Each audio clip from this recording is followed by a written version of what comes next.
Hello, everyone. Welcome to another weekly live stream with yours truly, Dr. Sarah L. Webb, and our special guest. We are starting the live a few minutes late, so hopefully people are able to join. You know, Mercury is still retrograding, so we had some technical difficulties, but we worked through it. Trust me, it's going to be worth waiting for because today we are talking about what's going on behind the scenes. This is the fifth episode in my ongoing series on colorism in the media. And since I am not in the entertainment industry, since I don't actually work in media, I figured I would talk to somebody who does, right? And so I'm really excited to introduce you to today's special guest, Cheryl Bedford. Before we do that, though, if you are watching live and you're able to use the chat, make sure to say hello. Let us know where you're watching from. Let us know what your star sign is. You know, I rep Gemini gang hard, okay? And I would also like to share some intentions. So while you're introducing yourself, you all know that I have been explicitly stating what my intentions are for this series and for each of the episodes. And if these intentions sound good to you, then we are good to go. So first, I want to have fun making genuine connections in real time, okay? And again, our guest, I always have fun when I talk to her, and so hopefully you all enjoy it as well. I also want to have creative conversations that go deeper than just surface level talk. So we want to peel back the layers, go a little bit beneath the surface of what we just see on our TV screens. You know, it's not just entertainment or, you know, it's not just a joke, right? And so me and my audience, me and my fam, we think that things matter, words matter, representation matters, right? All these things. And then lastly, I want to facilitate collective healing and transformation for each of us as individuals. So if that sounds good to you, we are going to get started. Y'all know I always start with a throwback photo, right? Hey, Miriam, Taurus joining from Toronto, Turtle Island. Oh no, to Toronto, Turtle Island. Welcome, Miriam B. Who says, hey, Virgo from Chicago. I think this is my third live. Welcome, Quintillis. Glad to see y'all. So let me start with this throwback photo because I really am proud of this photo, okay? Let me get rid of these intentions.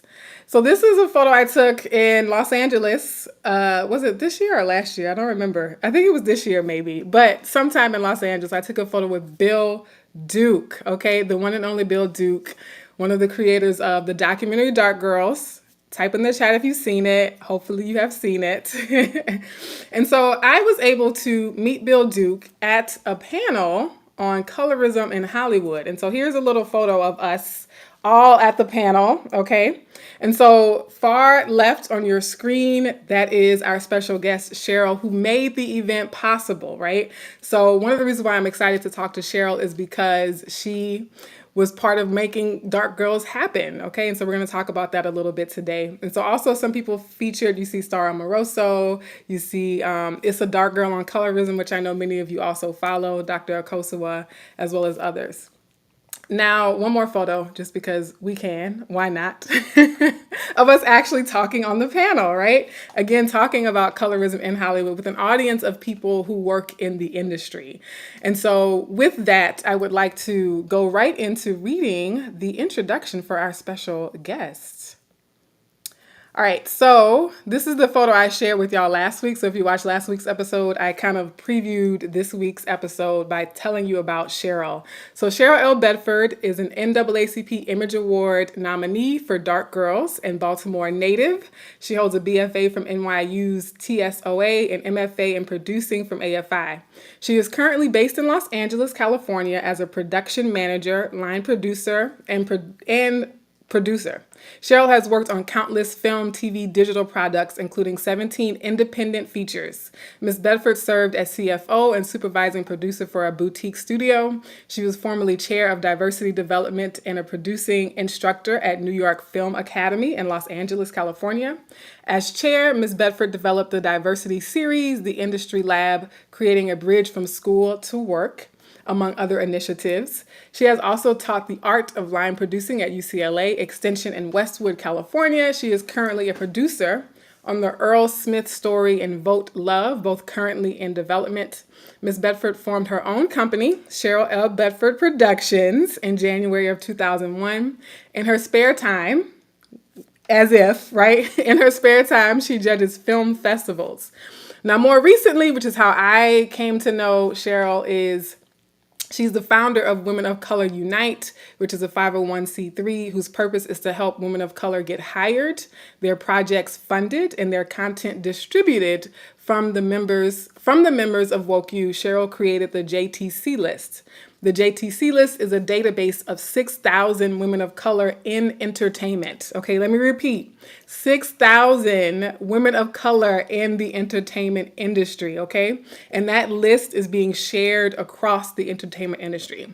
So never again will someone be able to say they can't find any women of color for any job above or below the line. You hear me? Okay, this is doing the work. The list is named after Cheryl's mother, Joan Teresa Curtis, an activist, warrior, and Miss Bedford's biggest fan who passed away in 2016. And for more information, you can go to wocunite.org. And I'll put that on the screen before we part ways today, okay? And so with that, I'm going to bring Miss Bedford on screen. Hey, Cheryl. Hey. Yes, I'm so excited. So before I get into my questions and start, looking in the chat to see what people are talking about there, is there anything you want to kick us off with, right? Being all the great work that you've done and just how we met. Anything you want to say before I really start throwing some questions at you? Two things I want to say. I apologize. I was the one with technical problems. Sarah sent me the link, and I saw it this morning. I wake up at ridiculously early hours because, Manon is in the Netherlands and so forth, even on the weekends. And Sarah, I completely forgot you sent me the link. So I want to apologize to everybody because I hate being late.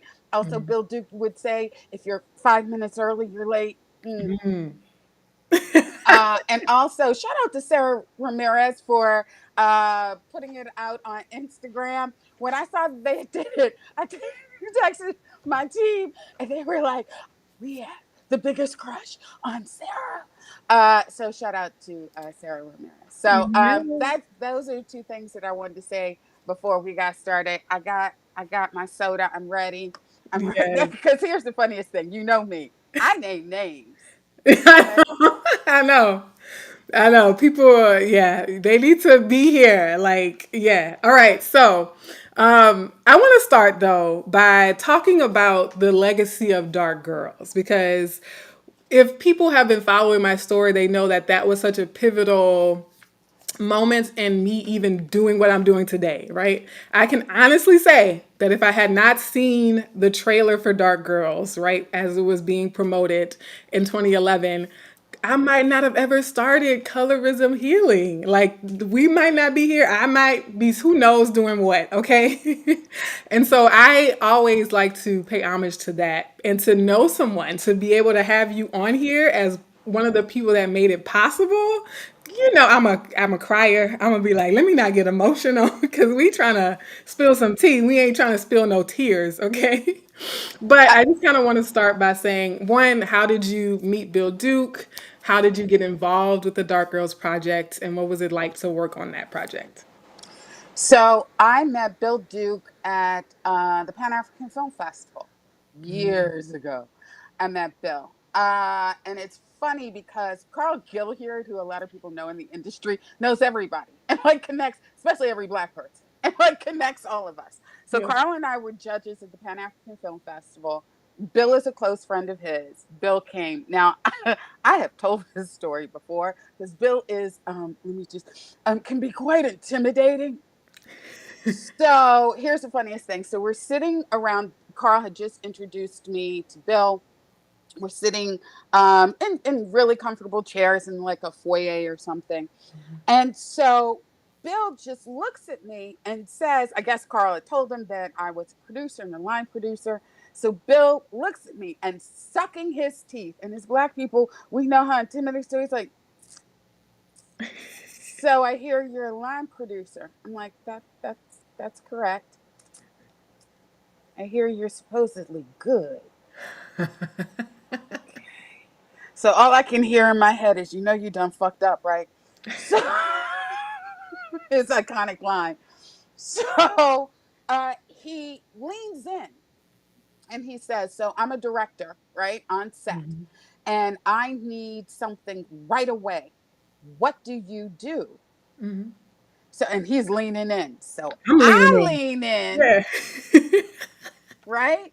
And I said, you are the captain of the ship, but producers and line crew, we run the ship, right?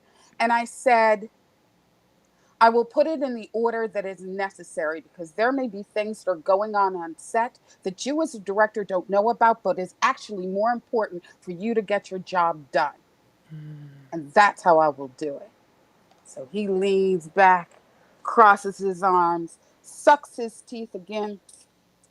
Nobody has ever said that to me before.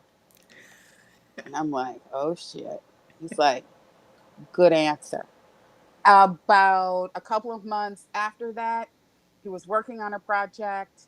Carl hit me up, said, can you do a budget? And even to this day, sometimes I get these calls, Your Majesty, I need this quick budget. Because when you work with someone so much, Mhm. that I can do it very quickly. Right. I can do it with little information Mhm. very quickly and nail that budget because I did it for 6 years. And that Right. was the start of it. So, in the middle of working for him, he had actually been working on Dark Girls for a while, even before that, right? Mhm. Before he and I had that conversation.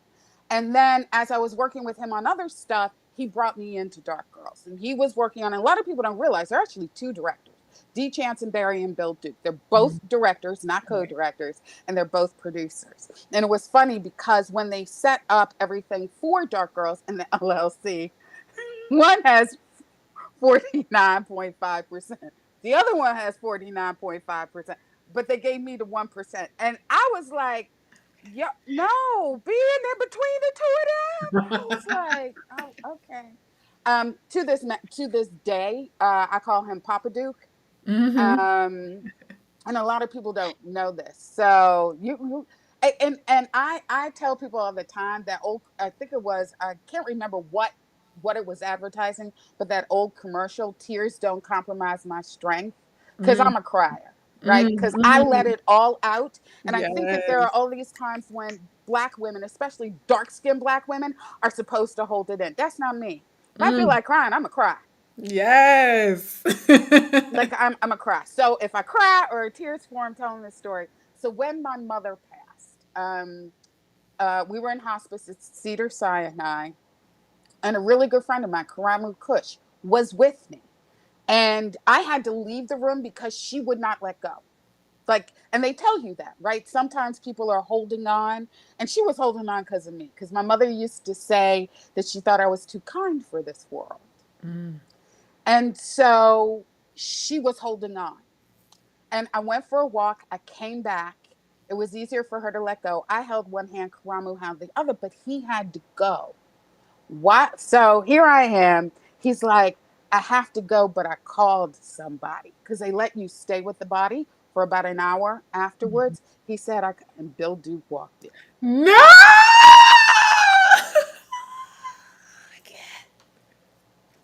That is so sweet. Oh my gosh. Bill Duke walked in. Still brings tears to my eyes. Yes. Um, Yeah, he walked in. So while I was gone, Wow. Ka had called him, and Karamu was also, because I consider myself a mentee of Bill's. I was his producer, but I'm also his mentee. Mhm. Karamu Kush, the director, was also one of his mentees, and I actually met Ka, who also went to AFI through Bill. Okay. So, and he and I became really, really close as well, and a bunch of us are. Like it was Carl Gilliard, Bill Duke. There are a whole Mhm. bunch of us that are really, really close to this day. My best friend, Milana Gray, I met her. She was Bill Duke's assistant. Wow. Like, Bill has been so really instrumental Yeah. in my life, right? Mhm. So yeah, so Kai had called Bill for a walk to make sure I wouldn't be alone, and Bill sat with me for that hour. Shut up. Oh my goodness. So I when now I understand. I understand a little bit more why that bond is so strong between you two. But yeah, that makes so much sense. And that and when I speaks to I was gonna no, say I that was speaks to just gonna this. say that when I need him, he shows up. Yeah. And so when we had the, and it was February, it was this year, it was for Okay. Black History Month, Sarah. Like it This wasn't year. that long. It I wasn't knew it was that long ago. February. I was like, was it God February damn. of 2023? Yeah, it wasn't that long ago. Anyway, but it was really important after obviously looked you up, read things, and you were quoted as in talking about Dark Girls being instrumental. And obviously, so it's Kosawa, who's our head of education, who introduced us. Hmm. And so I was like, I have to have Bill there. I have to have him there. And we celebrated his birthday as Yeah. well. Because Women of Color Unite would not, I think, would not exist without Dark Girls. Like Mhm. Women of Color Unite and the JTC list stand on his shoulders. And they stand on his shoulders because when we did Dark Girls, and a lot of people don't know, we got pushback. Girl, we got pushback from everybody. I We got believe it. pushback from white people. You should read the original reviews from white guys and like Hollywood Reporter, Variety. They trashed us. Not only did they trash us, we have Dr. Cheryl L. Grills, who she's a tenured professor at LMU, and at the time was head of the National Association of Black Psychologists. And they said in the review, some doctor. The Oh, oh, disrespect. oh, disrespect. Yes. So white people were like, and that's why we didn't originally get distribution, because they were Right. like, we don't know nothing about this. Who the like that's what we heard. And then black folk, what Bill, and I will never forget this. Every time Mhm. somebody would ask Bill, why are you airing out dirty laundry? And he said, cause it's stinking up the house. Mhm. Mhm. Right. I mean, so that is why Bill and I, we are. It wasn't just that I worked for him. Like he has a daughter, but he also has his other daughters, me, Yeah. Milana, a whole bunch of us. Yeah. And I'm gonna say it again. If Mel is listening, I'm the good sister, not you. Anyway, uh, he is my Papa Duke. Dark Girls. When I started Women of Color Unite, people trusted me to have those hard conversations. Mhm. Mm. That's what I mean by we stand. Like the the fact is that getting together women of color, because pretty much so it hadn't really been done before.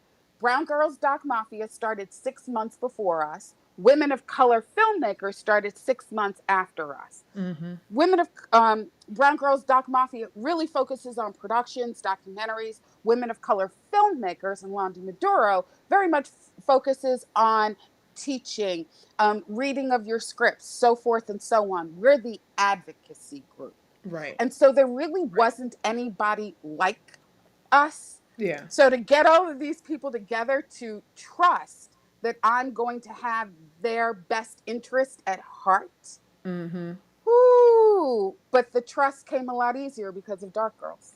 Yes. And dark girls getting pushback is no surprise to me. And I don't think it's any surprise to the folks watching because, you just post a very tangential thing about colorism. And people are like, why are you talking about this? And y'all just want to be that's like, and that seeing dark girls. So let me say this seeing dark girls helped me overcome my fear of that pushback. And so when I talk about the legacy of dark girls and how it really paved the way. And actually, Devonna Monroe says you have been so instrumental in my healing, Dr. Webb, right? And so what I say is that I am able to do that for somebody like Devonna Monroe because Bill Duke did it for me, right? Because he said, I'm gonna talk about it. And then I was like, oh, if they talking about it, I could talk about it, right? And so as I talk about it, then other people talk about it. See, so the thread really carries through. And the very first time I did talk about it, I got pushback. People were cursing me out in my comments and saying like, "Why they got people starving and wars going on? Why you want to talk about colorism?" Right? Like all types of rationalizations just to try to shut down the conversation. What has been like, so that was how it started, but over the years, like, what have been some like good feedback, right? How have you seen the impact in terms of whether it be dark girls feeling like they can also have that conversation or just people raising their awareness and consciousness about it? You, no, you, a co-swap, everybody who came after, because all Yeah. of you say that it was dark girls, right? Mhm. So here's an interesting thing. One of the pushbacks that we got had to do with both Chan and Bill both being men. Ah, And people were like, how can men? So that's when me and my little 1%, I went out there and I'm like, if you guys think that I didn't have a say, right. you don't know me, Right. right? Okay. If you don't think that I wasn't an essential part of this, so a lot of not yeah, a lot of times when that pushback came, I was like, here, see, here, Mhm. because of the fact that they were the directors, right? So they got a lot. They were the ones forefront, Yeah. and then because people will use any excuse, Yes. people will use any excuse to try to shut somebody down. Yep. But here's what I know: when OWN did pick us up, and we premiered on OWN, we were the number one trending topic on Twitter for 4 hours, Yes, and you I was are. like, Yes, you that are. I remember that on premiere. I remember it. that that there are certain things that will always and I have said this before. If I had never created the JTC list and started Women of Color Unite, my legacy being having taught and darker, that would have been enough. Yeah, for real. That seriously, that would have been Mhm. enough. There are these moments in time that come along. When we put up the trailer, that 9-minute trailer, so originally we just put it up and sent it to about 50 to 100 people within the entertainment industry. We wanted feedback. Right. We woke up 30,000 hits, 40,000 hits, 100,000 hits. I was like, what the? Yeah. I woke up to people, my family members calling me going, I just saw a trailer for Dark Girls. Like, what? People don't know this. When we premiered at Toronto International Film Festival, that was because Cameron Bailey, dark skinned men with dark skinned daughters, and the programmer, now he's in charge of TIFF, right? Now he's in Mhm. charge of the Toronto International Film Festival. He saw it. He hit us up. Mm. He hit us So up. I want to Um, pause a little bit because the gender conversation is one that I plan to have. I've had before, but I plan to have more in depth in the, in future series and stuff like that. But when you were talking about how Bill Duke showed up for you to support you through your mother's transition, I think that speaks through the work that he's created. I haven't seen all of his work, right? But definitely in Dark Girls and like interviews and just how he showed up in February when I met him in person. Like he really cares. Like he loves people. He loves his work. He loves his craft. He loves Black people, and it shows in his work. And I think that is part of the healing, right? So it's colorism healing for me for a reason. And part of the healing is knowing that as problematic as a lot of Black men are, right? As a lot of times they are driving the colorism problems and issues in a lot of families and communities. I think for me, it's healing to know that someone like Bill Duke cared because he loved his sister. I remember seeing him in interviews talking about he did it for his dark skinned sister. Even though he himself as a dark skinned man will experience colorism, he was really he understood that it would be worse for dark girls, right? And that I think is rare, but when you do see it and when you see someone like, okay, say the name again that you just mentioned about Tiff. What's his name? oh, Cameron Bailey. Cameron Bailey, right? And so when you do see a Black man who sees the conversation happening, and instead of getting defensive, instead of trying to apologize for colorist people, they're like, "Oh, let me amplify this conversation," right? So I like that. I like to know that there are some Black men like the Bill Dukes, like the Cameron Baileys, who are like, no, we're not going to sweep this under the rug. We're not going to dismiss it. We're not going to say, oh, you're just jealous or you just need to love yourself. Like, this is a conversation worth having. So I kind of wanted to like note that for people. But yes, continue. No, I was just gonna say with a lot of the let's just say manosphere. I'm just gonna say this. I don't know Black men like that. Those are not the Mm. black men in my life. Whether it's Gotcha. D. Okay. Chancellor, Bill Duke, Right. Karamu Kush, Mm-hmm. Carl Gilliard, these men, Joseph Alvarez, Kelly Perrine, these men who Mm. have shown up for me within some of the darkest times of my life. Um, and people don't realize this when you talk about shit, like I've been doxxed, Mm. I have been threatened, all of the things that happen, right? These men show up. I'm like, I don't know who y'all talking about. Like, I just, and I mean that. Like, I just Yeah. don't. Yeah. I don't know Mm. who they are specifically talking about, right? Now, maybe part of it is generational, I guess. Mm. But and it's so funny because Bill is working on a documentary. He's been working on it for years, called What is a Man? And Mm. he called me up and we were talking about it. And I said, "Oh, you have to go check out the Manosphere Red Pill Blue." He didn't know what I was talking about. He's like, "Say what?" Right. I was telling him some of the points that, like, some of the stuff that said. He's like, "Oh, wait, what?" I mean, I kept sending him links to stuff on YouTube and stuff. He's like, "What?" Because I do think that also there is, people who are the loudest a lot of times are the ones that get the press, the ones that people, and then there are people who Yeah. aren't loud because they are actually, oh, let me think, too busy doing the work. Mm. Okay. They're just busy doing the work. You're right So about the loud factor. Yes. yeah, and so I don't, yeah, I don't. Gotcha. Bill, like I said, when I asked him to come, he showed up. He had a good time. He joined us for lunch afterwards when I Right. took the panelists to Yes. lunch. But you don't know this. So at one point, he just looks at me and he says, "I am so proud of you, girl."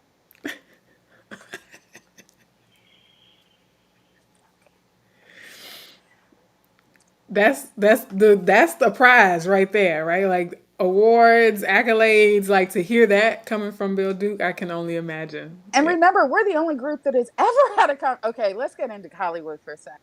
We are the only group, Women of Color Unite, that has had panels on colorism ever In Hollywood, yeah. in Hollywood. Hmm. Ever. Ever. Okay. So look, let me ask you this. I want to, because I do want to jump into this conversation. So let me pull this up because I did a survey on YouTube and I asked my question to the YouTube family was, do you think Hollywood operates ethically and fairly? Right. So these are the results. So 80% of the folks, out of 61 votes, 80% said not at all. 18% said it's rare. 2% said mostly, and 0% said yes, absolutely. So, Shara, tell me a little bit about how you would answer that question and why, as someone who's actually in the industry.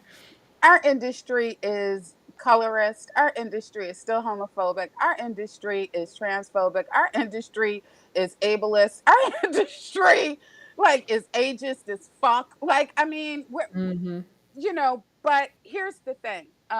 Picking out white, straight, male, cisgender, able-bodied patriarchy, it takes a lot, Mm-hmm. right? And we're constantly having to pick it out, right? I tell people all the time, I am my most comfortable when I am uncomfortable. Mm. When I'm learning some shit, when I'm undoing all of the images that have been thrown at me. So, one of the things that Yeah. I personally do is it's not just the stats that come out of Hollywood. I have this thing, right? Because my mother was a statistician. So, I have to see where it's coming from, how many people they asked, all of that, but also how it affects our mental health. Mm. So, for instance, dark skinned women suffer from depression 30% more than their brown skin or light skinned counterparts. 30% more. And the National Institute of Health links that directly to media. And I tell people all the time when they're like, dark skinned women just need to have more confidence. I'm like, you can't self-confident your way out of systemic oppression, out of the world that tells you Say it. 17 times. Do you know that there was a study out of the 80s? 17 that black children are hit with negative images 17 times a day from the time that they are born. I believe that. 17. So 17 times a day you're told that you are not worthy in some way, shape, and or form. You add in colorism? God damn. So this idea that you can self-confident your way out of some, look, I have self-confidence in the world. I You still do. will get You a do. door shut in my face Right. as opposed to the light-skinned woman next to me, right? Somebody will hold the door open for them. Shut that shit right in my face. Right. And so, I mean, those things. And I Mm-hmm. just go, colorism. But and then you add it in. So when you showed that picture, let us not forget that we had somebody from the disability community. Mm-hmm.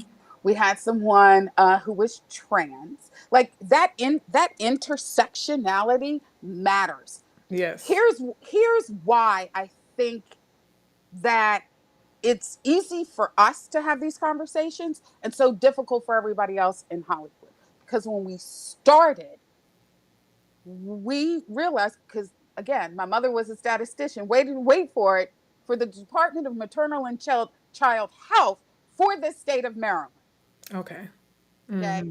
My uncle Thomas, who's a retired judge, helped to pass the Americans with Disabilities Act. And when something is Wow. not accessible in the state of Maryland, he's the one who gets the call. That's what he does, right? He's a retired judge. Right. Still works part time. Shout out to my Uncle Thomas, over 80, still doing the work.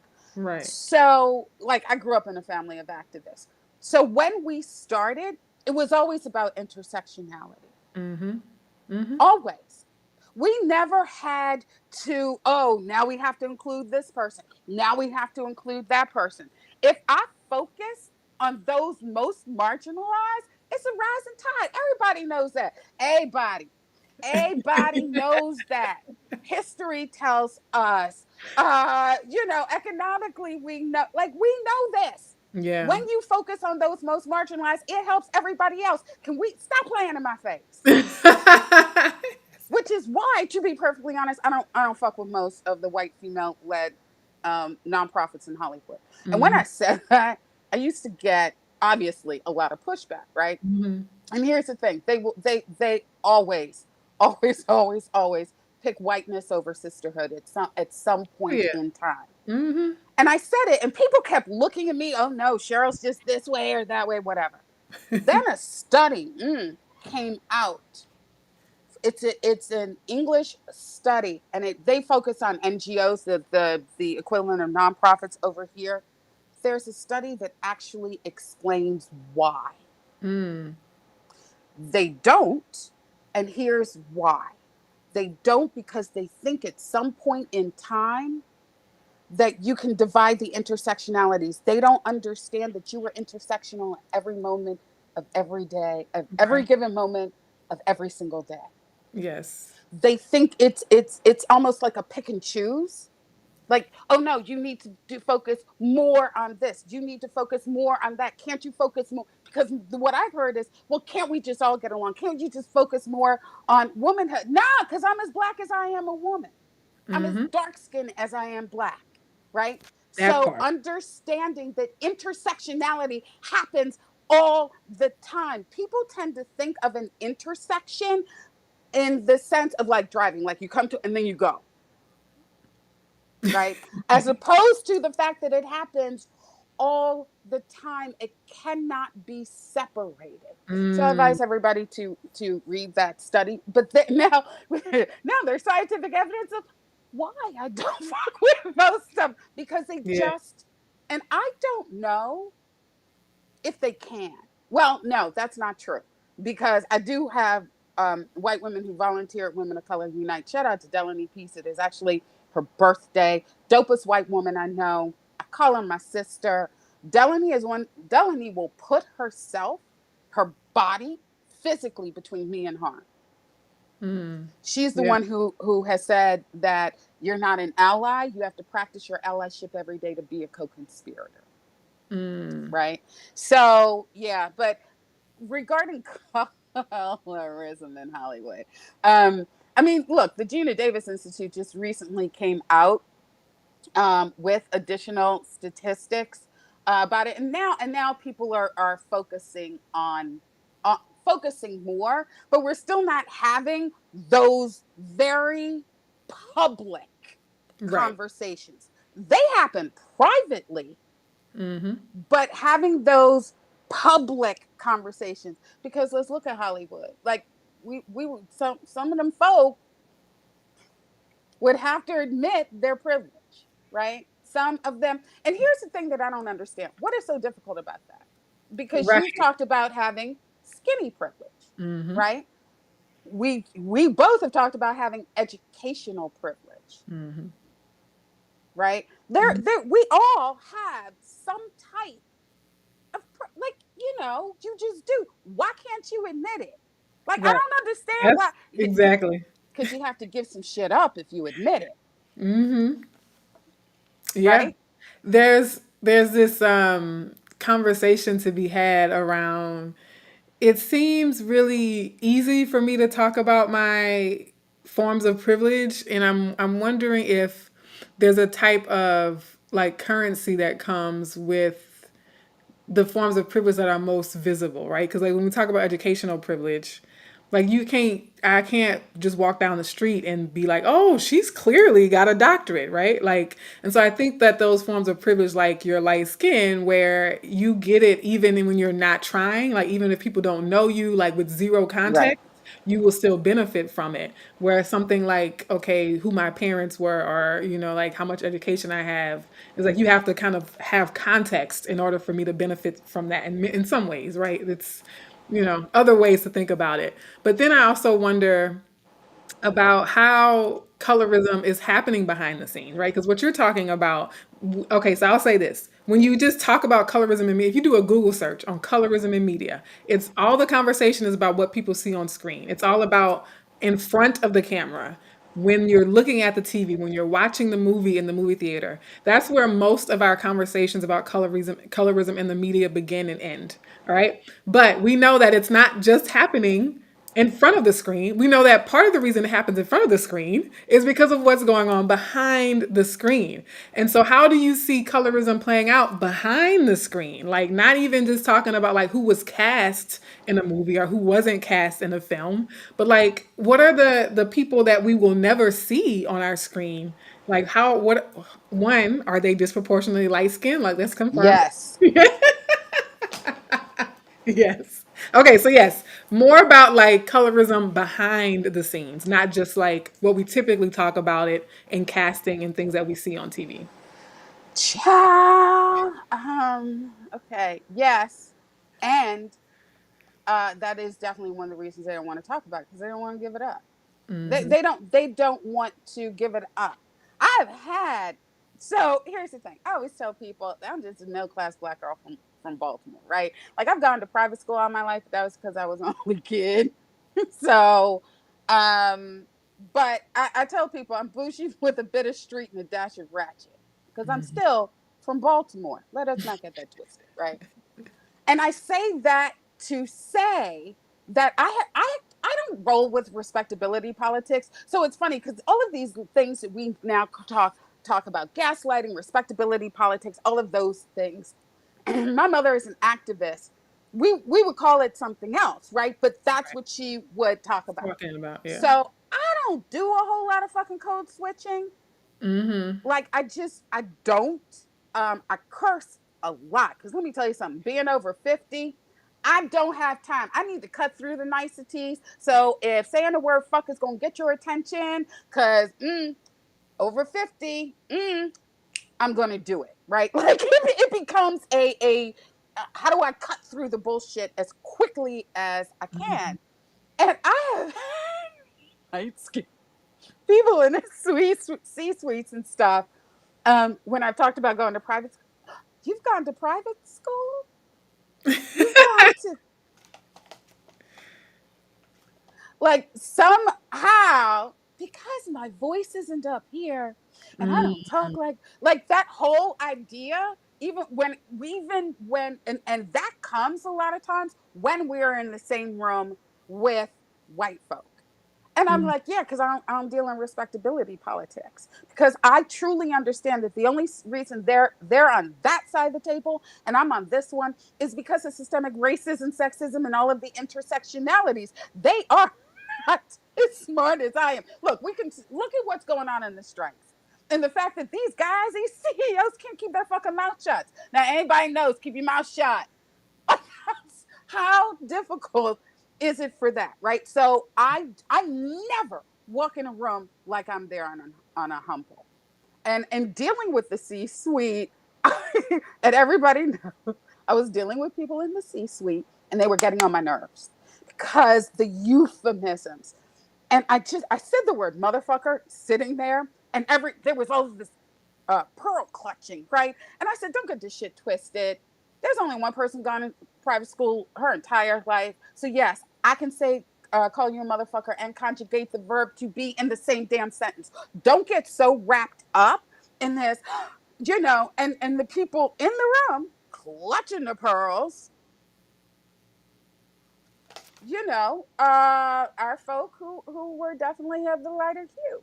Um, here's and I think I've told you this story, and it wasn't until it was either you or Kosovo was having a conversation where all of a sudden, like I realized something. So, and look, I've written about it, I talked about it. Nithya Raman, she used to run Times Up Entertainment. We know what happened at Times Up.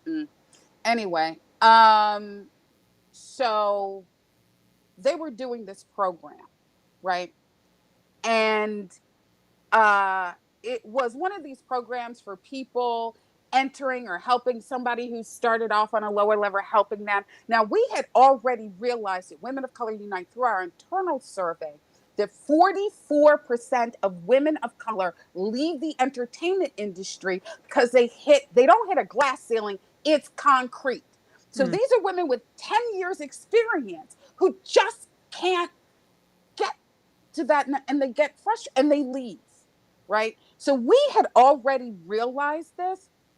So at the time, Nithya and I were having coffee, and now she's my city council person. Lord help me. But she and I was asking her about yet another goddamn program helping those entry level, but not dealing with this 44% that's leaving, right? Mm, mhm. And she said to me, oh, Cheryl, I have those conversations.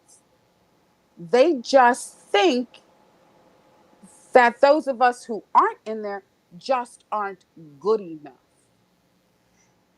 Now, when I tell this story, I had a visceral reaction. My first reaction was, have those motherfuckers to my goddamn face.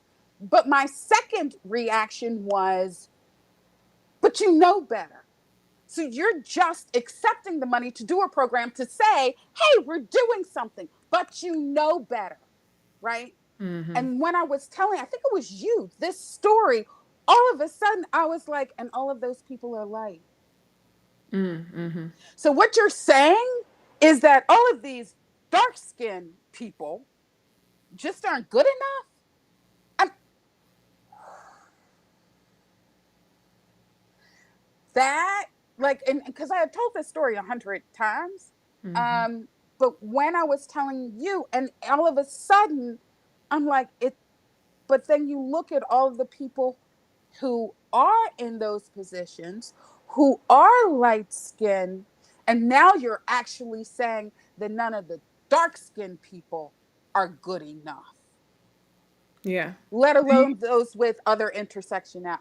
Ooh, Right. child. So you're saying that so if there's a light skinned person in this position or given these opportunities, they are sort of playing along with the narrative that they are the qualified ones, even when in fact they aren't always the most qualified. In some cases, yes. In some cases, absolutely. Yeah.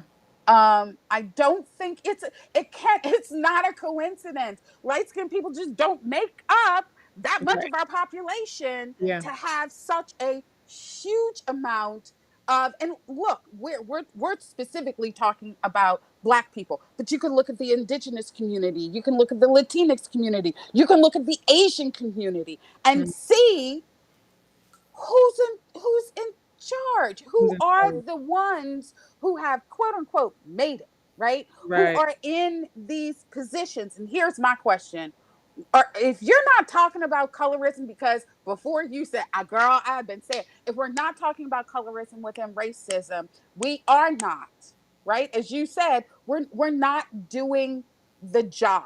And Right. I have had people who have told me, do you always have, we're all Black, do we always have to yes, yes, yes, Yeah. yes, right? And the other thing is when I don't shut up. So I've had, ooh, okay, now we're gonna go from light skin to biracial. I've had two biracial women tell me when talking about um colorism, and I'm like, look, my cousin, she identifies as a Black woman. She has a parent who's white, God rest her soul, her mom, and then my Uncle Thomas's child. And then Mana, who works with us, and I'm like, Mana and my cousin Carrie get it. And I have been told this because they're afraid of me. No, no, my cousin, when I told Carrie, burst out laughing. Hmm. Right? She was like, she's like, did they not realize that is colorism?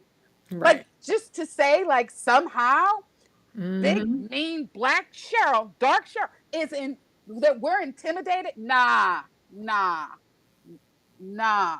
And the Yeah. other That thing is is, colorism. yeah. So I think that and the funniest thing is we have these conversations in my family. Hmm. Like we openly have these conversations about it in my family. And when people who are light skinned or biracial ask what can they do, I'll give you a perfect for instance. My cousin Carrie. So when we were talking about this recently, she and she said, and I said, we saw it in the world around us, not in our family.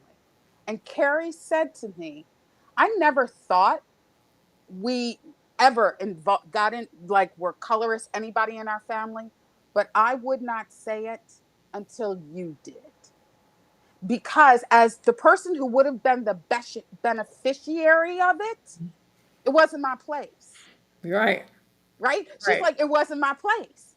She said, I've always felt that way. Carrie's in her 40s. Like, she's like, I've always felt that way and never said it until she heard me say it first. Right? Because she didn't want to go by her experiences as the beneficiary Hmm. of it.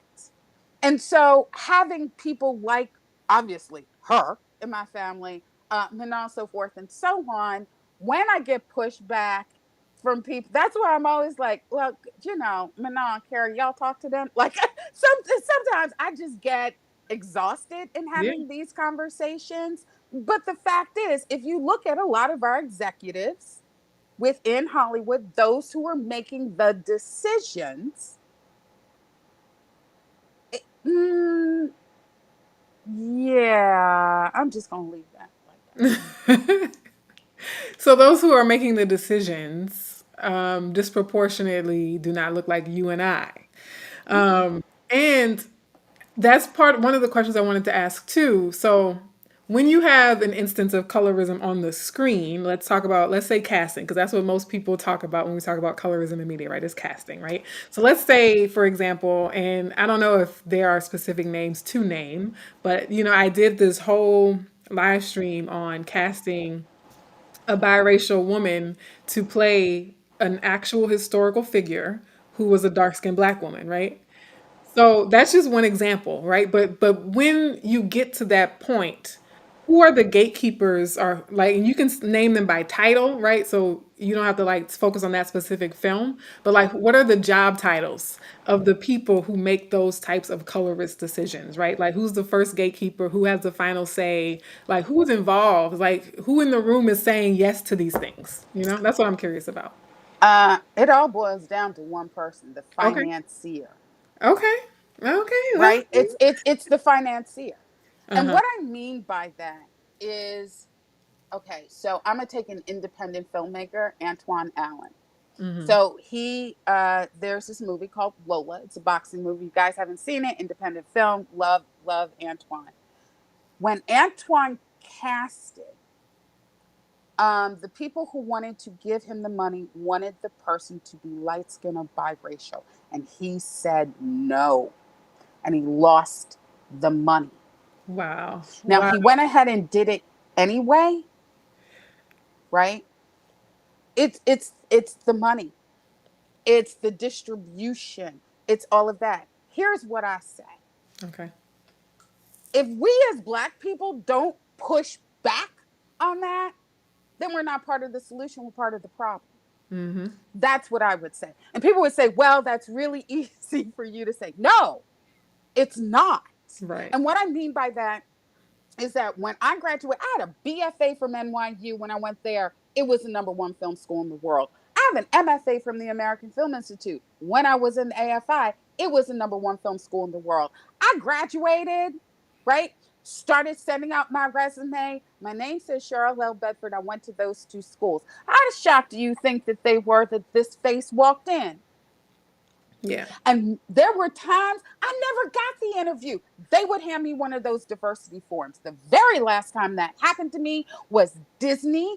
I ripped that shit up. You will never make me fight my people over some goddamn crumbs. Fuck you. No. Mm-hmm. So I went out and became an independent producer. Now, I would have been able to survive 30 years, but my mom helped. I did, there were times you could find me bartending at a place, Mm-hmm. like working on a movie and bartending, like so many other people. It was not easy. Right. It wasn't easy to basically say, fuck y'all. I'm gonna do this the way I wanted to do it. But Yes. here's the thing. I Okay. was happy and I survived. I Mm-hmm. didn't just survive. There were times I thrived. Now, did it take longer? I would absolutely say yes. Mm-hmm. Absolutely. With a BFA from NYU and MFA from the American Film Institute, and I was there pre when the Republicans came into Congress. So even though they would accept 28 in each discipline, except for screenwriters, they only took back 6 to 8 every year. Mm-hmm. So, like, when I graduated from AFI, there were less than 200 people in the entire world with a master's degree from AFI. And I tell people this to say, I know I was one of the best of the best. Mm-hmm. Yeah. Like, I know I was one of the best of the best. That's the colorism and the misogyny war. Is that Yeah. we can run circles around the white, the non-black, the biracial, the light-skinned people who get propped up and elevated, you know? And so when they talk about, I've had people, I was on a panel once for this like, you know, screening of a film that was on colorism, and they had, I was the only dark skinned woman on the panel. Okay, they had like maybe 6 people on the panel. I was the only dark skinned woman on the panel about colorism. Okay. They had 2 light skinned women. Okay, right? Now, okay. And so the light skin was talking about, well, you know, sometimes I just, you know, I wonder, like, am I even qualified for this position? You know? And I was like, I have never questioned whether I was qualified for a position.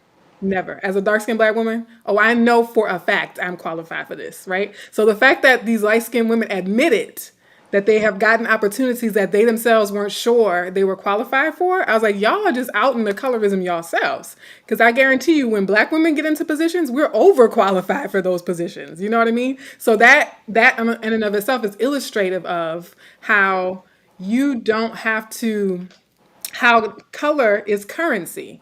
And this leads me into another question, because you and I, in our email exchange when we were talking about this episode, I was talking about, oh, is it just money, right? And it sounds like for some of the black folks who don't push back, right? Like there are some black people making films who, for the sake of getting that financing, Mhm. they'll go ahead and cast the biracial person. They'll go ahead and cast the light skinned actress or the, whoever, and just to get the funding for that Mhm. project, to get it greenlit, just to maybe be associated with certain names or whatever.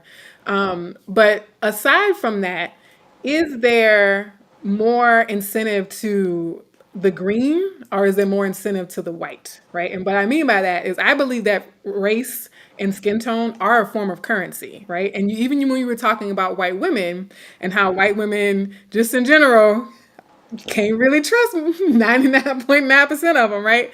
And part of that is because what they know is, like, even if I lose some green currency, I'm elevating my white currency, right? And I feel like when, if the apocalypse is coming, I think that they're like banking on the fact that, yeah, that white currency might go a little further than even the green one will go. And part of what I'm saying is because black people can get green currency, right? And so white folks know, like, people of any race can get the green currency, but only us who are defined and categorized as white can get the white currency, right? And so sometimes I wonder if it behooves them to really invest in that white currency, even if to us it looks like they're giving up green currency. Does that make sense to you?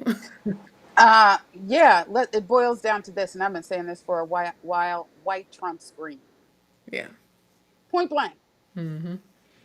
Like white Trump scream, right? And so Mhm. let's be very very clear. When we're talking about financiers, we're not talking about black people for the most part, right? Mhm. Even black production companies have a financier, right? There's somebody else who is funding the projects. Okay. And a lot of times those people want what looks so close, even if they have black people, what looks closest to them. Mhm. Or they also buy into white supremacy and this idea that light skin means that you're prettier, is more palatable to overseas markets. All the bullshit we have heard in this industry forever. Right. Forever. I mean, our films don't sell. But yes, they fucking do. Right? Yes, Mhm. yes, they do. So there is this, yeah, the idea that somehow, with the financier and so forth and so on, because ultimately, a lot of times that person does not look like us. So do you like not make the movie, not employ a lot of black people within the production for one female that, okay, so we're gonna go with the light skinned Okay. woman Okay. because that makes it I see. more palatable. I see. But now I Okay. can employ all of these black people within the entertainment industry. Gotcha. Okay. So to be able to do both, yes, can it be done? Yeah. But here's the thing: does it take sacrifice? Absolutely. That part. Like it takes, but anything worth having is worth fighting for. Right. So, as an independent producer, I absolutely understand that. I absolutely understand Mhm. sometimes you got to give to be able to take and employ all of these other people, right? But here's what I always say: think about the damage that is done to those dark skinned women. Is it worth it? Right? So that's the balance, right? Because we know what the studies say from the Natural Institute of Health. Mhm. So does putting out those images, making all those black, and I get it, you can employ 100 black people, 200 black people within the entertainment industry, hair, makeup, production designers, wardrobe, right? And let's talk about the unions, because the unions absolutely have a diversity problem, like getting into the unions, how to get in, like all of those, right? Yeah. Like, because we were the first ones to identify, and you can go to our website to see how few women of color belong to any of the goddamn unions. And Mm, I'm okay. a union kid, so I believe in the strikes and all of that. And I can hold their feet to the fire when Yes. it comes to dot dot Absolutely. dot, right? Yeah. Mhm.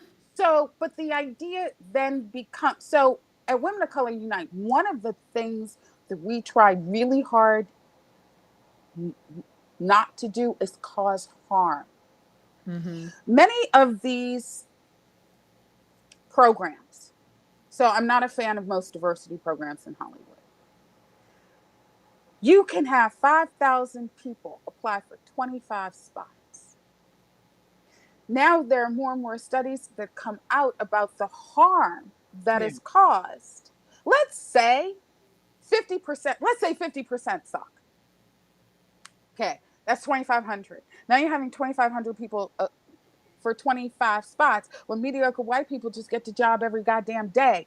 So the harm that is actually caused, I get it. It's great for those 25 people. But what about the 2,475 other people? Yeah. So what we try to do is cause no harm. So because I don't believe in gatekeeping. I just don't. Let people fall, whatever, fall on their face, pick themselves up again, like all of that. So like our programs start with 8, our mentorship program. You know how it works? First come, first serve. Everything we do is first come, first serve. Everything we do is first come, first serve. Nobody ever blames us. Nobody's like, oh, that was too difficult to fill out, whatever. People are like, damn, should have set my alarm. Damn, I missed it. I'll set my alarm even, 5 minutes earlier for the next thing. It is possible to move the needle forward. Okay. And not do harm in the process. It is possible. Yeah. There's just shit you have to give up. And most of the times, it's the same thing, money. Yeah. Did you know that women and girl of color run nonprofits only receive 0.5% of all grant and foundation money in the United States of America? Did you know that? 0.5% of all grant and foundation money. So I always tell people, yeah, we're the largest, and we broke. We're not a women in film. We don't have a brick and mortar. We don't have all of those types of we don't have any of that. But what I do have is the sweat equity. And that's sweat equity. Woo, child. That's why we've been able to do everything that we've had done. Like get 1,700 women of color in 3 countries mentors. That has led to them getting hired, the content getting distributed, and content getting made. Point blank simple. And if people are like, I don't know about that, you can go look it up. Aaron Colite, Star Trek Discovery, used his white male privilege during the pandemic, created a writer's room with his mentees, went off and sold that graphic novel that they did. You can look it up. Women of Color Unite, Animus. They sold it. Like, so to tell me that it can't be done, I'm here to tell you, yes, the fuck it can. You just have to give some shit up. And so I have given up $60,000 of my own goddamn money because Woke You has never been able to pay me back. And people are probably like, well, at first she said 20 before and 40. And said, yeah, because interest on those goddamn credit cards I have yet to be able to pay off. Yes. Yeah. So then there's this awesome question. I'm going to put it on the screen here. Who are the people / organizations that are financing films? This is from Food for the Soul. Oh, Lord. Corporations. Why do you think people are on strike right now? They're on strike right now. We're talking about the Amazons and the Apples and the studios and right? Sorry, it's hot in Los Angeles, and I had to turn off my fan so that you guys could hear me. Woo, no. So anyway, but yeah, that's one of the reasons they're on strike right now. And as an independent producer, so I've said this before. I don't remember the last time I saw a check for Dark Girls. Right? Once it went to streaming, and here's the thing, you can find it streaming and normally have to pay for it somewhere. And it has never been out of rotation since it premiered, ever. And I don't know, 7 years ago, 8 years ago, that's not a joke. Yeah. So one of the reasons is because we all need the data. Independent producers need the data. And even though AMTPT, one of the words in this producers, they are not producers. They are conglomerates. Mm, They're the financiers. They're not the got producers, meaning they're not the people that actually put it together, that put the content together, right? right. That's not them. They're the ones who finance it. And Gotcha. that's why the industry is on strike. Because when streaming became the new go-to, the new model, we all stopped seeing residuals. We all stopped seeing it. And streamers don't tell you, they don't give you the data, right? And I'm all about data. With my mother having been a statistician, I'm all about data. I'm all about data. And independent producers would be able to control the distribution and so forth and so on better. So let me give you a perfect for instance. I knew from Facebook, the Dark Girls, when we started our Dark Girls account, I realized how many people from the UK followed us, Mm-hmm. right? So when I started reaching out and doing the work that I was doing with Women of Color Unite, um, I knew I could say Dark Girls, and people go, "Oh, we know her. Oh, we know that project. Oh, we know dot dot dot." Right? I Mm-hmm. didn't realize it had it's huge of a following. It's only because of our Facebook and getting those demographics. Right. Now, what if independent filmmakers got the demographics, the data from For who their was watching it, films. right? So you could then begin to market your own projects to those audience because everything isn't for everybody. Right. So Mm. if I make a project, I know who my audience is, Yeah. right? And then Mm. I know how many people are watching it. We can know how long they're watching it for. All of that. Then that data actually puts control and power back into content creators, or as I like to say, filmmakers. I'm not a content creator. I'm just your traditional filmmaker, right? Mm. It puts all of that information back in our hands. So Right. that's why I'm very much for the strikes because I want the data as much as anybody else. But let us not get that shit twisted. The people who are still financing the harm that is done to us as dark skinned women, as dark skinned people, are still white, cis, heterosexual. Like, it's still white supremacy. Yeah. I just want us as people to do better. That sometimes we just got to say no and pass. I know it feels like we're letting down those hundreds of people in the entertainment industry who Mm-hmm. are counting on us to give them jobs because of systemic racism and sexism. And a lot of times they're not getting hired on the larger budget films. And the only way that they can get their days. But until we're all willing to make that sacrifice for those most marginalized in our community, they're always going to be left behind. Yeah. So let me say this too. I think because my theory, what I've told people in talking about colorism in the entertainment industry is that sometimes those people, right? It's not just that they're like, oh, let me go forward with this project. Let me cast this biracial actress. Let me cast this light skinned actress so that I can get the financing and the funding, right?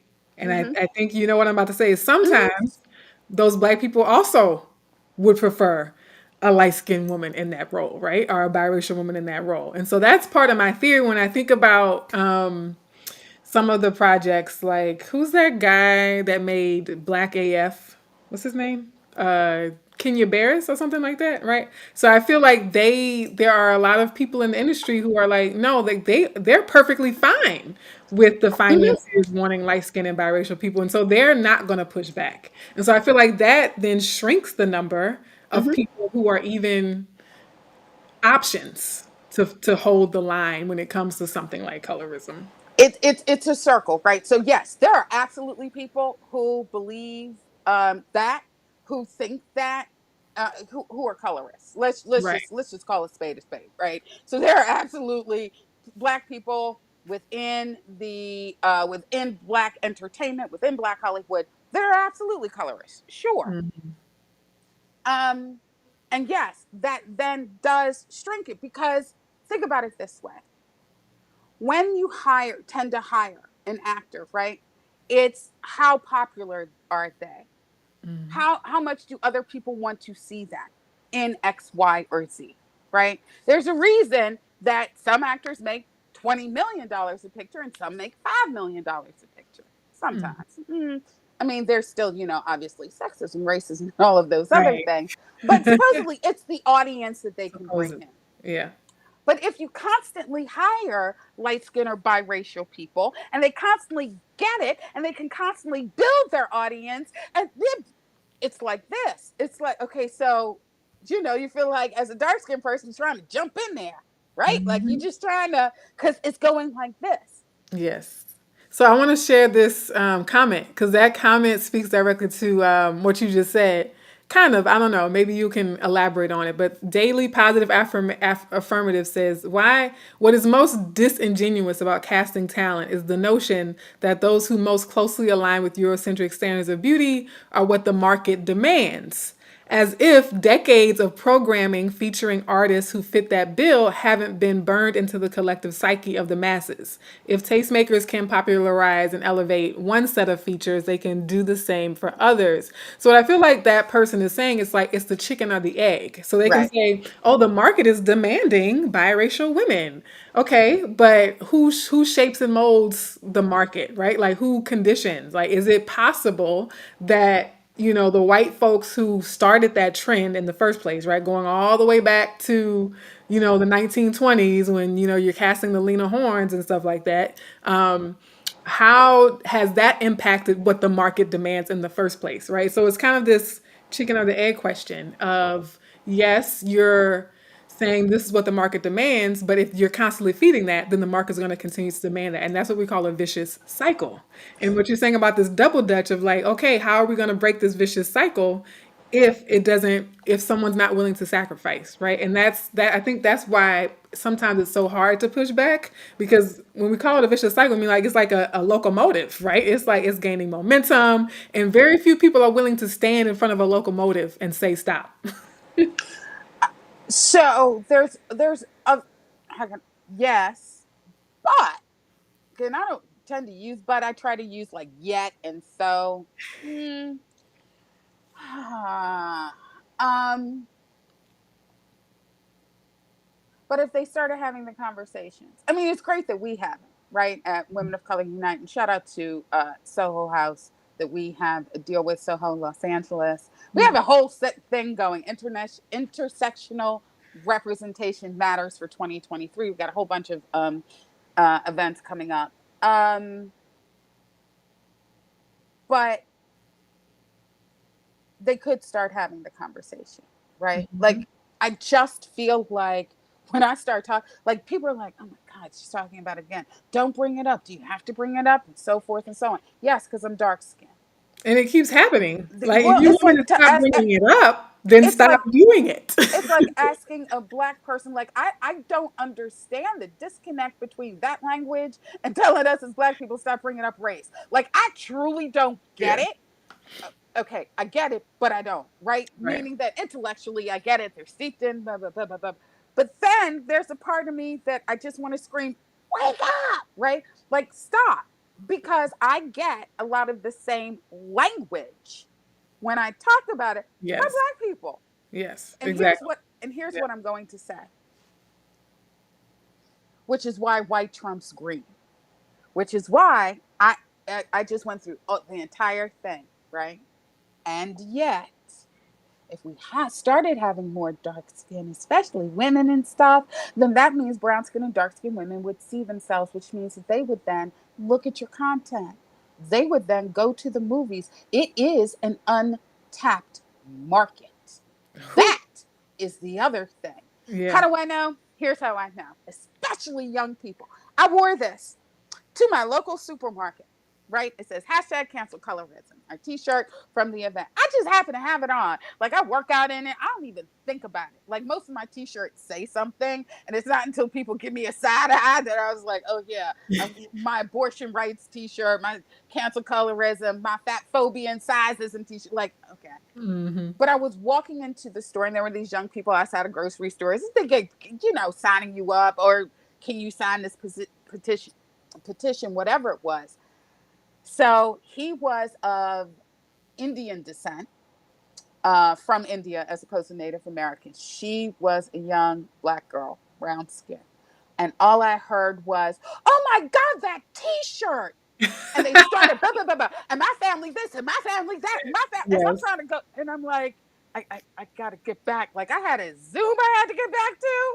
I just run Hmm. out to the store, and they're like, "But can we get the t-shirt?" Blah, blah. So I hit up and I was like, "We have got to put that t-shirt on our store, on our Yes. website, so Yes. people Yes. can Yes. have it." So here's what I want to. There is an entire untapped market out there. Yes. There is an entire untapped. Let me say this again, Mm. because Antoine has been able to make Lola, Lola 2. He's talking to somebody about making it a series. I think there may be a Lola 3 coming. Like, there is an untapped market out there where Yeah. people have not seen themselves. And here's what I will say, and this is what I want to say to Black people. Now, we know, because in the newest study, that the entertainment industry leaves $10 billion a year on the table when it comes to Black content. Y'all heard that? Say that ten one more time. billion Ten with a dollars B. billion B. dollars when it comes to Black content. 10 billion. 10 Right? billion left Can on the table. can you imagine what we're leaving on the table by if we cater towards dark skinned Black people, dark skinned Black women? How much money are we leaving on the table? Right? We Right. wait. So here, when I say white trumps green, this is what I mean. So these are the two studies that I know off the top of my head. That one, wait for this one. When it comes to the disability community, our entertainment industry leaves, wait for it, 400 billion to 1 trillion on the table. Because studies have proven that when you have a disabled character, right, in content, 90% of Americans favor view favorably that particular product that you're making, that movie, so forth and so on. Why? Because if we all live long enough, we'll all have a disability. Why? Because 25% of the American population has a visible or invisible disability. Now, wait a second. So now tell me how bright these white males, able-bodied CFOs are. Tell me how bright they If it are. was just about money, right? If it was just about the green currency, they would be casting us left and right. They'd be like, let's put them, let's, everybody, come on, whole world, let's represent y'all. The I mean, fact that but they're not doing it. exactly. Like that, and that's the thing. Mhm. So when people are, that's okay. So I don't believe in imposter syndrome. I just don't. I think it's the intersectionalities. I think it's where racism and sexism and colorism and ableism and homophobia. I think it's where all of those things converge, right? And I don't have imposter syndrome. Never have, never will. And it's because I know these people in charge ain't that bright. Yeah. Like, I When don't you, know how you yeah. can keep your job and When you peek behind the curtain and you see the mediocrity, like we don't ever people. I'm just talking to y'all. To look directly in the camera. If you watching this, okay, you don't ever have to feel like an imposter. You don't have to ever have yeah. to feel unqualified. Cause trust me, people making millions out here with far less qualifications, far less talent, far less intelligence than you have. Okay. Yeah, and there is a specific reason I use the word trumps. White trumps green. Because somebody said white over green. White trumps green. And Yeah. I mean that in every single way, shape, and or form. Like, I just I yeah. So I don't necessarily think, because being a producer, right, having been in this industry 30 plus years, I understand. I understand why people over here do something. I understand the difficulty. Like, I understand all of that. And yet, I will never get away from the fact that the media, that we are to blame for that 30% rise in depression among dark skinned women. It is our fault. And this industry for far too long has existed on the lack of accountability and the lack of transparency, right? Hmm. Like, it's our fault. It's our fault. Like, how do you get away from that? Like, how do you begin to correct that?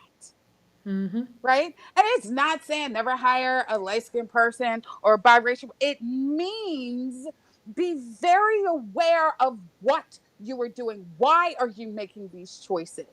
Right? Exactly. It's doing that work to understand why you were doing what you were doing. And then there's the other thing, right? To white Hollywood. And every black DP cinematographer that I know can like black people and white people. Every last single one. Right. Not all white Exactly. DPs can like every single black hair, makeup, Mm-hmm. person that I know can do black people and white people. The opposite is not true. Now tell me Exactly. who's better. Exactly. Now tell Exactly. me who's better. All Right? right. And So I say that to say if the all the pressure weren't just on the black filmmakers and the black production companies to continuously hire black people, thinking that they now have to have this biracial person or this family here isn't going to do it, and I got to make sure that this, blah, blah, blah, exactly. blah, blah, Yes. it all comes back Yeah. to white supremacy. It all Hmm. comes back to making sure that are you really hiring the best person for the job? Because I say that's cat. Oh, and they know it though. Like they know it. They know they hiring a best friend nephew. You know what I'm saying? Like regardless of qualifications, they've been that's been their MO, right? Okay, now we have gone for Way 90 minutes. over. There's this one last question. You have inner power for real. What keeps you grounded? Do you have a self care or spiritual practice that keeps you going? This can be depleting work. And so I'm assuming that's directly to you, Cheryl. People hear me talk about stuff all the time. So answer that, and then we'll do a closeout for people to follow, woke you and that stuff, sort of thing. Sure. What keeps me grounded, my friends? There is something else that Hollywood is very insidious is doing, and that is patting us on the head and being like, "Oh, you're so different. Oh, you're the good one. Oh, you the." I could fill up another hour telling stories about people who are like, "Well, if you just do it this way, I'll introduce you to this person. They can help you getting funded and blah blah blah." And I'm like, "Yeah, nah, I'm good. You keep that." Which is what Dr. Charlotte Grill says in Dark Girls, right?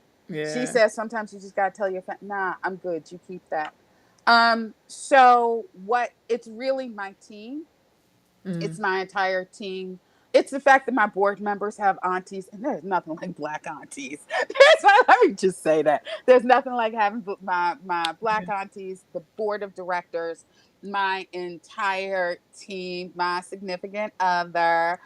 There's it's A community. it's a community, but so I get told a lot of times in Hollywood, "Oh my God, Cheryl, you're doing God's work." And I know that they actually, it's one of those things that to be like, "Ah, but you're special, but you're did." And you know what I always say to them? "Oh, so you know what that looks like."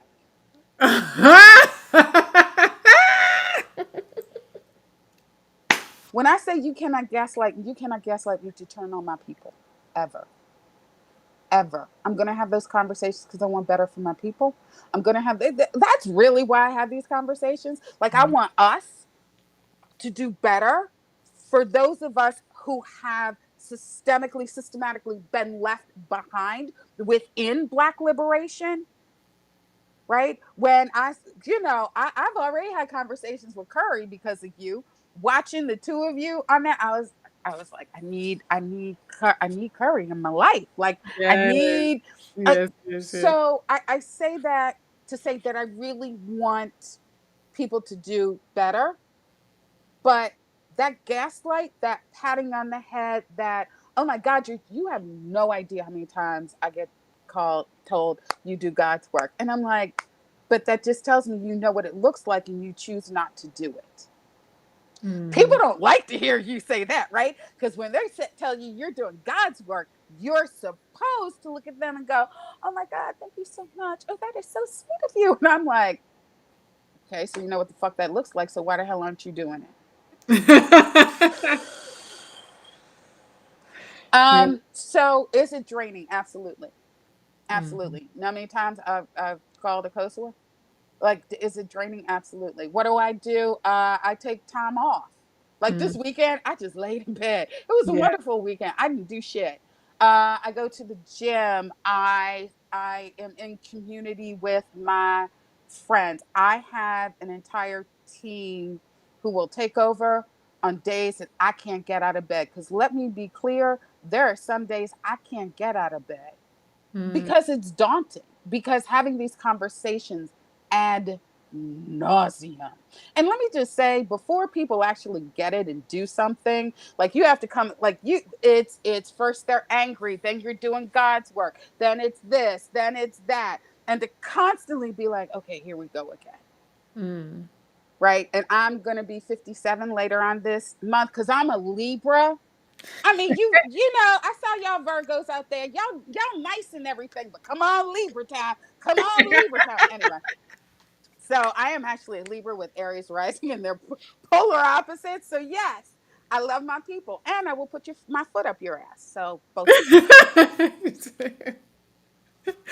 Oh my goodness. All right, y'all. So to the folks that are tuning in, the folks that are watching, I hope you found some insight in this. I hope you found a little bit of entertainment just from the conversation itself, but also some awareness of what we're up against when we talk about creating change, why it seems like change can be so slow, right? I love the idea of, sometimes you just got to say, I don't want your money, right? Or like, I don't, I'm going to stick to my integrity, right? And I was saying this before, like people have a vision. I've heard of people doing that where they had a vision for their project and the people who were offering them money wanted something else. And they said, that doesn't match my vision.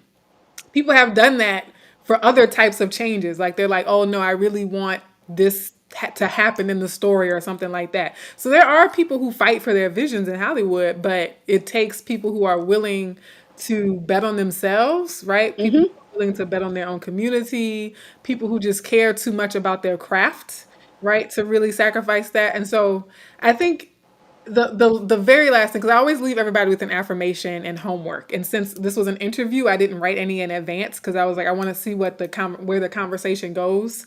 But why should people remain hopeful that things can change, or that we should keep the fight going, that we should continue having these conversations, and then let them know more about how like projects that woke you has coming up, especially if they're in Los Angeles, or how they can, if they're interested in media, if they can like hit you up on Instagram or just go to the website. So kind of give us a send off with why should we remain hopeful, but also like how can they support the work of Women of Color Unite, or engage and participate in what y'all have going on. So I have said this before. I'm normally off in my corner doing my own thing. But here's the thing. I have the dopest people in my corner. I got Sarah. I got Kosua. Now I got King Curry. I got them. Like I have the dopest people in my corner. I got Bill Duke. Yeah. Right? So the thing is, there are other of us doing this work within all the nationalities, ethnicities, so forth and so on. We're out here and we are actually doing the work. You may not hear about us, Yeah. right? Like you may not hear about things like in the Hollywood Reporter, Variety. Here's what I want you to know: we're doing the work. We're always going to do the work. Yeah. We're always going to do the work. Like nothing is going to stop me from doing the work. I've been doing this work my entire life. I've been throwing up a fist. I've been, marching since I was 2 with my mom. So it's not like I'm going to stop. We actually do have a very good time over in my corner. Um, and I would also say, depending upon what your interests are, right? Like we're an advocacy group. Brown Girls Doc Mafia is more of production and documentary space. Londi Maduro is about to have a film festival. Taiji Charity runs Kids in the Spotlight. Can I just say, all these women are dark skinned who are Mm, doing this work? mm. We are all out there. We are doing the work.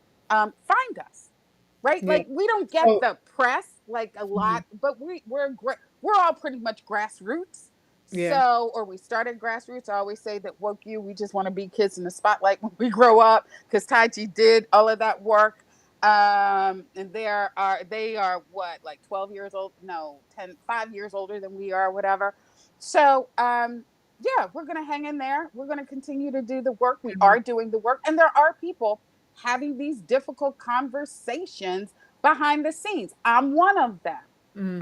I don't, I will curse you out. Like I again, 57. Like I realized that, because when you get older, you're like, I'm running out.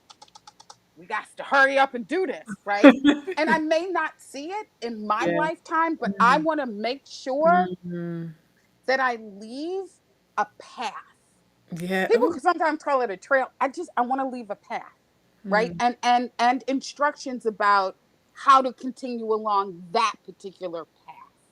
And Yes. so we're out here. We are doing the work. We are actually making the change. I'm really excited to see, because Start with Eight is only 2 years. Approximately, this would have been our third year, but we had to cancel because of the strikes. But our mentorship program, so that, it'll Animus is a graphic novel, and is written by, 6 women of color. Like, you got everybody in there.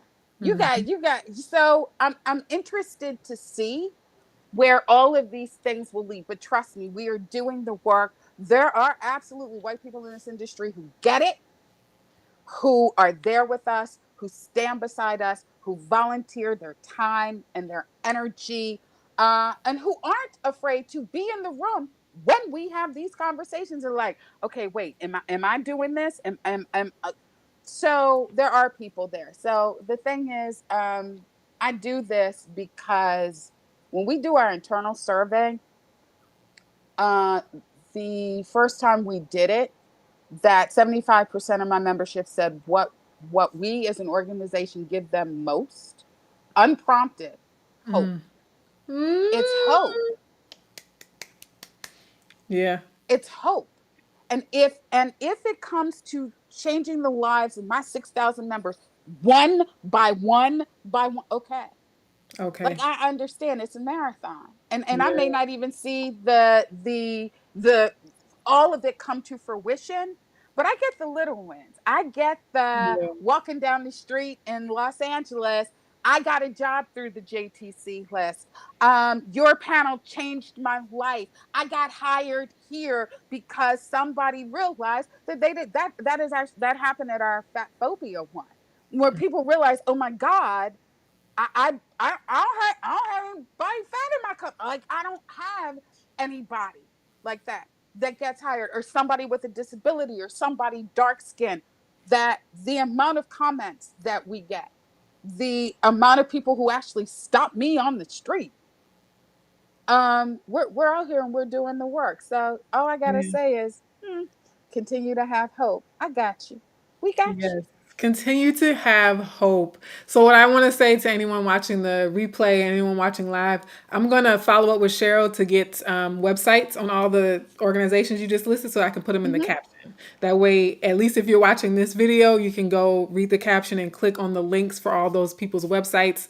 Currently, womenofcolorunite.org is scrolling across the screen. So that's Cheryl's organization that you can learn more about, support, share. If you know someone who's in film school or like aspiring to be, in the industry, like send them to Women of Color Unite for sure. And I think there's a Men of Color Unite as well, Yeah, right? they're slowly getting started. Yeah. They're slowly. Yeah. Gil Jackson, V at Crew Me Up.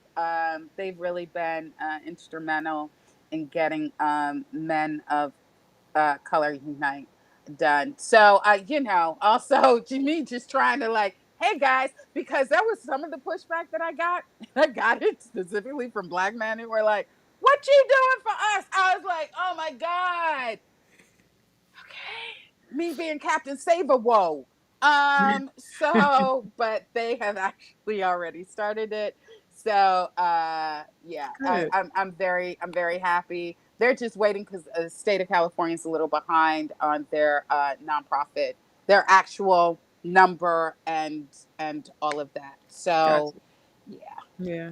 I love what you said about we're out here doing the work and people think just because they don't see us in the news because we're not going viral and things like that, that it's not happening. But it is happening. And so I'm glad that you were able to come before my audience, anyone who's part of the Colorism Healing community, to know more about that particular work, whether we're in the industry or not. All of us in some way partake in the industry, even if it's just as audiences, even if it's just as consumers, right? We're still a part of the ecosystem that is entertainment, that is Hollywood. And so it definitely gives me hope to know that people like you are doing the advocacy. And for the folks watching, be sure to check out more of Cheryl Bedford's work, especially if you're in Los Angeles. And we will see y'all next time. Next time. Go ahead. Oh, real quick. We started our podcast, so we have 6 episodes. Sarah is on. She's on one of our podcasts, and we really talk a lot about that intersectionality, sexual harassment. So you know that when I talk about doing the work, there was a predator. He was the VP of DEI at Sony Entertainment. Was right? So thanks to my team and our friend Akosua, who, called him out in the C-suite meeting. I'm just saying, as our head of education. So Yeah. when I say we're doing the work, child, we doing the work. Yeah. But it's my pleasure. It really is to serve my people. Woohoo! Mm. On that note, yeah, I was going to preview the next week's episode. Forget that. It is my pleasure to serve my people. We going in on that one. We going in on that one. All right. Thank you, Cheryl. I love Love, you. Auntie. Love you too. And so, love y'all folks at home too. Y'all know I love y'all. Okay. And please be sure to join me next week as well. Take care. Bye.